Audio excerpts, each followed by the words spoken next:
जय हिंद दोस्तों, स्वागत है आप सभी को मेरे प्यारे भाई आपके अपने नए परिवार में गुरुकुल बोर्ड मास्टर।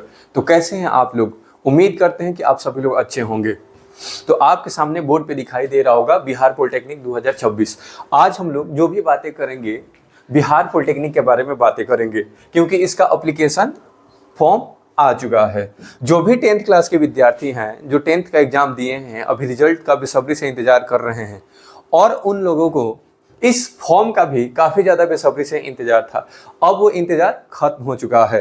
तो मेरे प्यारे भाइयों एवं बहनों, आप सभी से निवेदन है कि इस फॉर्म को सभी लोग भरें और इस एग्ज़ाम में बैठने का सभी लोग प्रयास करें और अपने आप को मालूम करें कि हम कहाँ तक पहुँच पा रहे हैं। अगर आप लोगों का इसमें सिलेक्शन हो जाता है तो फिर क्या कहने हैं, आपके लाइफ संवर जाएंगे, ठीक है ना। बिहार पॉलिटेक्निक में ऐसे 44 टोटल 46 कॉलेजेस हैं जो गवर्नमेंट कॉलेज हैं, जिसमें से 2 कॉलेज लड़कियों के लिए क्या है, आरक्षित है। बट 44 कॉलेज हैं जिसमें लड़का लोग एडमिशन ले सकते हैं, और वो भी क्या है, गवर्नमेंट कॉलेज है। यानी वहाँ पे अगर हम पढ़ते हैं तो वहाँ से पढ़ाई करने में जो हमारा खर्चा है वो काफ़ी कम लगता है। एट मिनिमल कॉस्ट पे हमारा एजुकेशन अच्छा हो जाएगा और भविष्य में हम जूनियर इंजीनियर बन जाएंगे, ठीक है। तो आइए हम लोग इसके बारे में जानकारी लेते हैं, ठीक है। पहले थोड़ा सा हम लोग एप्लीकेशन फॉर्म को देखते हैं कि उसका डेडलाइन क्या है, ठीक है। तो आपके सामने दिखाई दे रहा है बिहार संयुक्त प्रवेश प्रतियोगिता परीक्षा परिषद। यहाँ पे डिप्लोमा सर्टिफिकेट प्रवेश प्रतियोगिता परीक्षा 2026, पॉलिटेक्निक अभियंत्रण पारा मेडिकल माध्यमिक स्तर एवं पारा मेडिकल इंटरमीडिएट स्तरीय।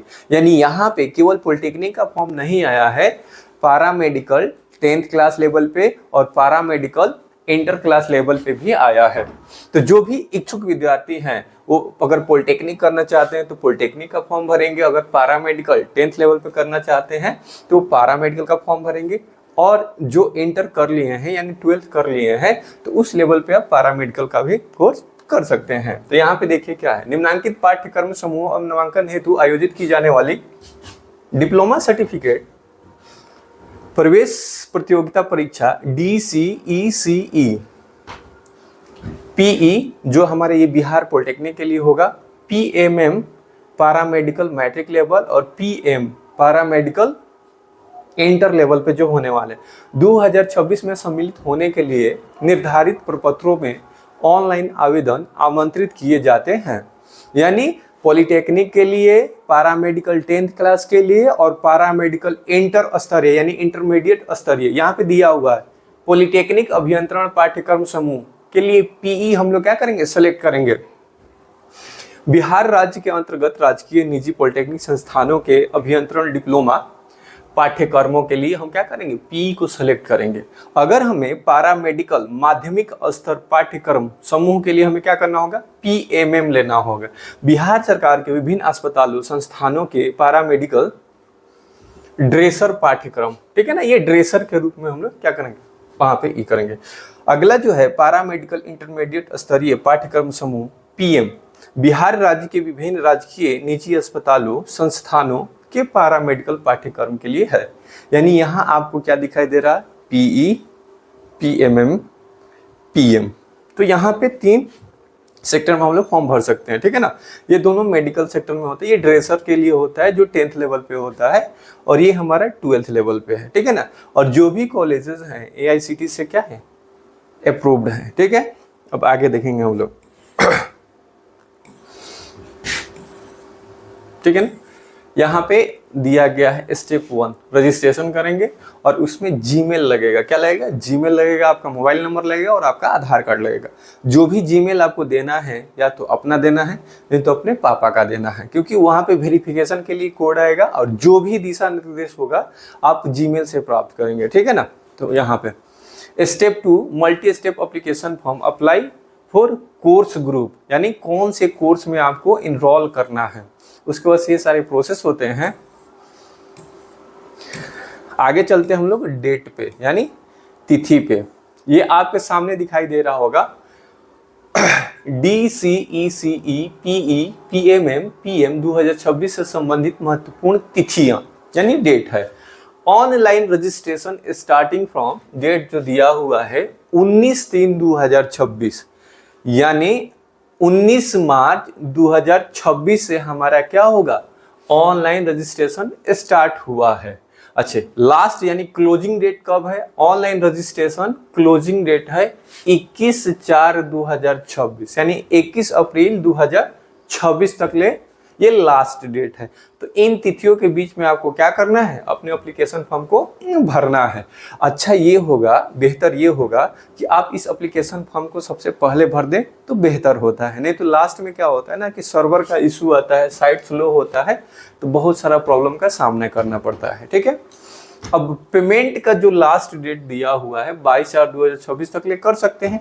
फिर इसमें अगर कोई त्रुटि हो जाए, कोई गलती हो जाए एप्लीकेशन फॉर्म भरने में, तो उसमें सुधार के लिए भी ऑप्शन होता है, online editing of application form 23/4/2026 से लेकर 24/4/2026, यानी इस तिथि को विंडो आपका ओपन होगा और उसमें कोई सुधार कराना है तो सुधार आप करा सकते हैं। उसके बाद से uploading of online admit card, यानी 15/5/2026 तक ले आपका एडमिट कार्ड आ जाएगा इन तीनों का। ठीक है ना, प्रोपोज्ड डेट ऑफ एग्जामिनेशन, उसके बाद से क्या है, जब आपका एडमिट कार्ड आ जाएगा तो आप उसके बाद से जो परीक्षा की तिथि होगी उस हिसाब से आपका एग्जाम लिया जाएगा। तो तीनों के लिए है, पीई है, पीएम है और पीएमएम है। तो इस डेट से आपका एप्लीकेशन फॉर्म यानी स्टार्ट होगा, यानी फॉर्म भरने की तिथि जो है तो वो स्टार्ट हो रही है। तो आप सभी बच्चा लोग से रिक्वेस्ट है कि आप सभी लोग ज़्यादा से ज़्यादा इस फॉर्म को भरें। क्यों भरें, इस फॉर्म को क्यों भरना चाहिए, हमें सोचना चाहिए कि इस फॉर्म को क्यों भरना चाहिए। ठीक है ना। अच्छा, यहाँ पे जो आयु दी है, न्यूनतम आयु यहाँ पे दिया हुआ है, पारा मेडिकल माध्यमिक स्तरीय समूह के लिए दिनांक 31/12/2016 को आवेदक की आयु न्यूनतम 15 वर्ष और अधिकतम 30 वर्ष। ठीक है। अच्छा, यहाँ पे पारा मेडिकल इंटरमीडिएट न्यूनतम आयु 17 वर्ष और अधिकतम कितनी होनी चाहिए, 35 वर्ष होनी चाहिए। ठीक है। उसके बाद से एप्लीकेशन से रिलेटेड, तो ये इंपॉर्टेंट डेट है, आप लोगों को जानना चाहिए। ठीक है ना, यानी आपके दिमाग में रहना चाहिए कि हमारा एप्लीकेशन स्टार्ट हुआ है 19/3/2026 से और लास्ट जो डेट है इसका वो क्या है 21/4/2026 तक। तो इसके बीच में भरना है। तो बेहतर ये होगा कि आप लोग पहले ही भर दे, बाद में क्या पता कहीं लिंक सही ना हो तो फिर आपके फॉर्म भरने की दिक्कत होती है। ठीक है ना, काफ़ी ज़्यादा परेशानियों का सामना करना पड़ता है। ठीक है, तो आइए हम लोग चलते हैं, थोड़ा सा जानते हैं कि इसका सिलेबस क्या होता है, इसका सिलेबस क्या होता है, क्या क्या पूछे जाते हैं और कितने मार्क्स हमें लाने होंगे अपना सेफ स्कोर लाने के लिए, यानी एक गवर्नमेंट कॉलेज पाने के लिए हमें कितना मिनिमम मार्क्स लाना होगा कि हम अच्छे कॉलेज में एडमिशन पा सकें। ठीक है ना। तो आइए हम लोग उस पर थोड़ा सा डिस्कशन करते हैं। तो देखिए बच्चा लोग, ये जो हमारा सिलेबस है वो बिहार पॉलिटेक्निक के लिए 3 सब्जेक्ट से पूछा जाता है। पहला हमारा क्या है, मैथ्स दिया हुआ है। क्या दिया हुआ है, मैथ्स। मैथ्स में 30 क्वेश्चन पूछे जाते हैं आपसे। कितने क्वेश्चन पूछे जाते हैं, 30 क्वेश्चन पूछे जाते हैं और इसमें ईच क्वेश्चन 5 मार्क्स के होते हैं। तो अगर इसको हम मल्टीप्लाई करेंगे तो टोटल मार्क्स हमारा कितना हो जाएगा, 150 मार्क्स का हो जाएगा, यानी 150 मार्क्स का ये मैथ्स पूछा जाता है। उसी प्रकार से फिजिक्स में 30 क्वेश्चन है और ईच क्वेश्चन कंटेन 5 मार्क्स। कितने, 5 मार्क्स। तो इसको देखेंगे तो ये भी कितना आ जाएगा, 150 मार्क्स का हो जाएगा। और केमिस्ट्री भी हमारा सेम रहता है भाई मेरे, कितना सेम, तो ये भी कितना हो जाएगा 150 मार्क्स। टोटल अगर इसको हम ऐड करेंगे तो कितना, 450 मार्क्स हमारा टोटल मार्क्स कितने होंगे, 450 होंगे। अब ये सबसे इंपॉर्टेंट होता है कि हमें सर लाना कितना मार्क्स है, यानी 450 मार्क्स में से सर हम कितना मार्क्स लाएंगे तो हमें गवर्नमेंट कॉलेज मिल जाएगा। तो मेरे प्यारे साथियों, आप लोगों को ज़्यादा टेंशन नहीं लेना है। ठीक है ना। अगर इसमें से मिनिमम आप 250 मार्क्स ला लेते हैं तो आपको पक्का एक बेहतर गवर्नमेंट कॉलेज मिल जाएगा, ठीक है ना, कॉलेज मिल जाएगा। कितना पे? 250 मार्क्स पे। अगर आप चाहते हैं कि बेहतर रैंक हमारा आए, यानी क्या कि अंडर 1000 आए, तो लगभग यही अगर आप 50 क्वेश्चन से 55 क्वेश्चन कर लेते हैं तो आपका लगभग 1000 रैंक के आसपास आ सकता है, ठीक है ना। अगर आप 60 से 65 क्वेश्चन कर लेते हैं भाई तो आप कितना में आ जाएंगे? तो यहां से आप अंडर 500 में आ जाएंगे अगर इतना क्वेश्चन कर लेते हैं, ठीक है। तो आप इजीली इतना क्वेश्चन कर ले जाओगे, ठीक है ना। कैसे हम 2017 से बिहार पॉलिटेक्निक, जामिया और बीएचयू और ये अलीगढ़ मुस्लिम यूनिवर्सिटी के लिए पढ़ा रहे हैं। बहुत सारे बच्चों का सिलेक्शन हुआ है, ठीक है ना। किसी का 100 रैंक रहा है, किसी का 150 रहा है, किसी का 75 रहा है, किसी का 50 रहा है। तो मैं अनुभव के साथ बात कर रहा हूँ, ठीक है ना, अनुभव के साथ बात कर रहा हूँ, ठीक है ना। तो इसमें कितना क्वेश्चन है? इसमें टोटल क्वेश्चन है हमारा 90 क्वेश्चन है और टोटल मार्क्स कितने हैं? 450 क्वेश्चन है, ठीक है। इस 90 क्वेश्चन में से हमें कितना क्वेश्चन अटेम्प्ट करना है? अच्छा, एक और बात जानना है, एक सही होगा क्वेश्चन तो आपको 5 मार्क्स मिलेंगे, लेकिन सर जब गलत होगा तो कितने मार्क्स कटेंगे? तो इसमें नो निगेटिव मार्किंग है, यानी निगेटिव मार्किंग बिल्कुल नहीं है। तो इसमें सोचना ही नहीं है, आप लोगों को ज्यादा से ज्यादा अटेम्प्ट करना चाहिए, यानी सारे क्वेश्चन को अटेम्प्ट करना चाहिए। जानते हैं क्या कि सर पॉलिटेक्निक जो होता है ये होता क्या है? तो बच्चा लोग, ये हमारा डिप्लोमा इंजीनियरिंग होता है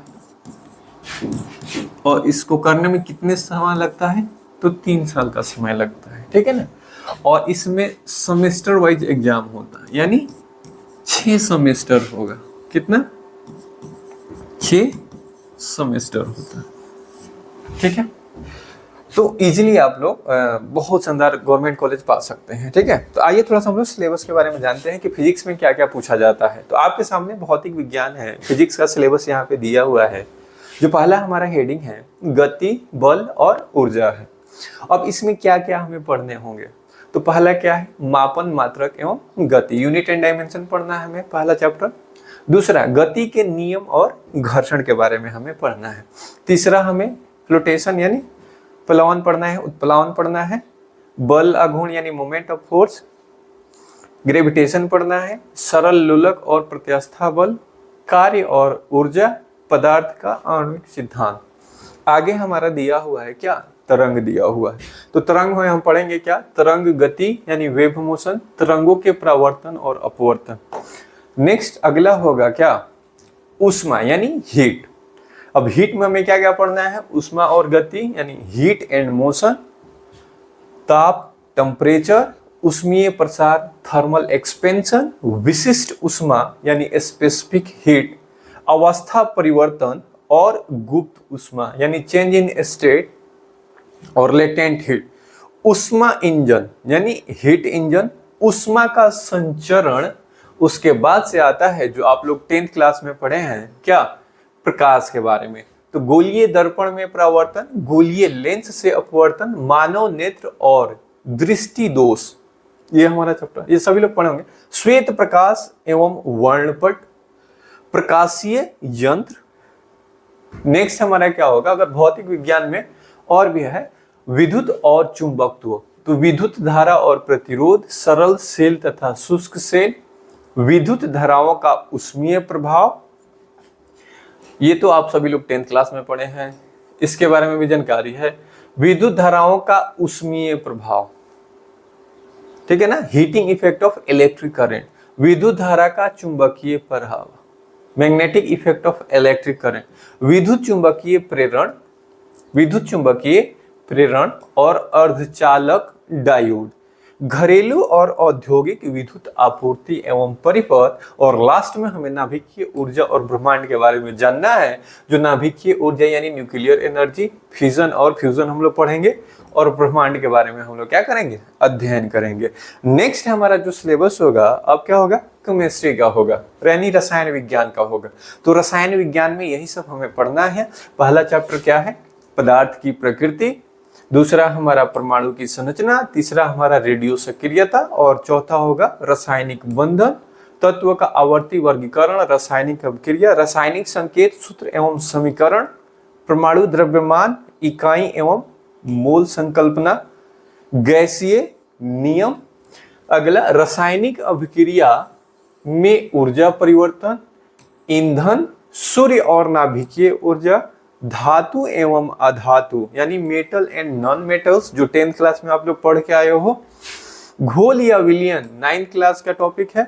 जल एवं जल की कठोरता, अम्ल, क्षारक तथा लवण, ये 10th क्लास। महत्वपूर्ण लवण, इंपोर्टेंट सॉल्ट्स, कार्बन एवं उसके यौगिक। नेक्स्ट है प्रमुख गैसें यानी इंपोर्टेंट गैसें, कार्बनिक यौगिकों में तत्व की पहचान, औद्योगिक रसायन इंडस्ट्रियल केमिस्ट्री, और महत्वपूर्ण रासायनिक यौगिक। ये हमारा केमिस्ट्री का सिलेबस था। नेक्स्ट आप लोगों के सामने मैथमेटिक्स का सिलेबस है। जो मैथ्स है वो बिहार पॉलिटेक्निक में कौन कौन से टॉपिक से पूछा जाता है, तो आपके सामने अंक गणित यानी अर्थमेटिक से क्या क्या पूछे जाते हैं। तो पहला संख्या पद्धति, दूसरा लघुत्तम समापर्त, महत्तम समापर्त, वर्गमूल और घनमूल, सरलीकरण, औसत, अनुपात तथा समानुपात है। उसके बाद से बीज गणित में अगर हम देखेंगे तो समुच्चय सिद्धांत, सेट थ्योरी है, करणीय राशियां, बहुपद, द्विघात समीकरण, द्विघात बहुपद एवं आरेख, गुणनखंड। नेक्स्ट हम लोग देखेंगे तो व्यावसायिक कमर्शियल गणित, घातांक और लघुगणक, कराधान, प्रतिशत, साधारण ब्याज, चक्रवृद्धि ब्याज, एकीक नियम, लाभ और हानि, समय और काम, समय और दूरी, मिश्रण, मिश्र समानुपात, बट्टा, शेयर और लाभांश, बैंक जमा पूंजी तथा किस्तों में भुगतान। अगला हमारा टॉपिक ये है क्षेत्रमिति यानी मेंसुरेशन में आप लोगों को क्या क्या पढ़ना है। मानक समतलीय क्षेत्र, दूसरा वृत्त त्रिज्या और त्रिज्या खंड के क्षेत्रफल, तीसरा अगर हम देखेंगे तो घनाभ तथा घन यानी क्यूबॉइड एवं क्यूब, प्रिज्म एवं पिरामिड। अगला हमारा टॉपिक है लंब वृत्तीय, बेलन, शंकु तथा गोला। देन नेक्स्ट हमारा त्रिकोणमितीय है यानी ट्राइगोनोमेट्री, जिसमें हम देखेंगे त्रिकोणमितीय निष्पत्तियां, वृत्तीय माप तथा रेडियन, ऊंचाई और दूरी यानी हाइट एंड डिस्टेंस। नेक्स्ट हमारा होगा स्टैटिस्टिक्स यानी सांख्यिकी, जिसमें हमें पढ़ना है आंकड़ों का वर्गीकरण, केंद्रीय प्रवृत्ति की मापे। नेक्स्ट ज्यामिति हम लोग पढ़ेंगे। ज्यामिति में हमें क्या क्या पढ़ना है, कोण एवं कोण संबंध, त्रिभुज यानी ट्रायंगल, चतुर्भुज क्वाड्रिलेटरल्स, वृत्त एवं वृत्त की स्पर्श रेखा, समकोणीय कार्तिकीय निर्देशांक, सरल रेखा। तो ये सारा हमारा क्या है, सिलेबस है जो बिहार पॉलिटेक्निक में आपको पढ़ना होगा, यानी बिहार पॉलिटेक्निक के एंट्रेंस के लिए आप लोगों को पढ़ना होगा। अगर इतना टॉपिक आपको कवर करना यानी इतना सारा सिलेबस दिया हुआ है तो सिलेबस आपको देखने में बहुत ज्यादा लग रहा होगा, बट टेंशन नहीं लेना, क्योंकि आपने 10th क्लास में भी पढ़ के आए हो, 9th क्लास में भी पढ़ के आए हो। कुछ ऐसा टॉपिक है जो आप लोग भूल चुके होंगे, हम सारे टॉपिक को कवर कराएंगे, ठीक है ना। अब के कर सकते हैं तो प्लीज आप लोग सभी भाइयों से निवेदन है कि आप हमें ज्यादा से ज्यादा सपोर्ट करें और हमारे चैनल को ज्यादा से ज्यादा सब्सक्राइब करें और अपने दोस्तों के पास ज्यादा से ज्यादा शेयर करें। Thanks for watching. जय हिंद।